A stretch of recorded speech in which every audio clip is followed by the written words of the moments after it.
તો કચ્છમાં ભાજપના ધારાસભ્ય પ્રદ્યુમનસિંહ જાડેજા દબાણ હટાવો ઝુંબેશથી નારાજ થયા છે। તેમણે સરકારમાં પત્ર લખીને અબડાસા, લખપત અને નખત્રાણામાં દબાણ હટાવ કામગીરી મુલતવી રાખવામાં આવે તેવી માંગ કરી છે। અધિકારીઓ પણ ધારાસભ્યની વાતને માનતા નથી તેવો પણ આક્ષેપ પત્રમાં કર્યો છે। વધુમાં પ્રદ્યુમનસિંહે શું કહ્યું સાંભળીએ।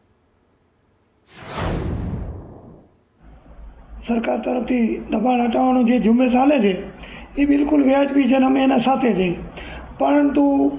અમદાવાદ કે મોટી સિટીઓની પરિસ્થિતિ આખી અલગ હોય અને મારો વિસ્તાર છે બોર્ડર વિસ્તાર,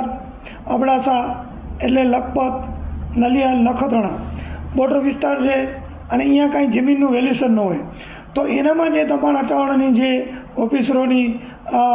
ચાલુ છે તો એનામાં મારું એક જ કહેવું છે કે સાહેબ અહીંયા કાંઈ કોઈને નડતા નથી, કોઈની રજૂઆત નથી, ક્યાં પણ ડેવલપમાં આપણે આડા આવ્યો નથી અને ડેવલપનું કામ કરતા હોય ને ક્યાં વચ્ચે આડા આવશે તો અમે ભેગા રહીને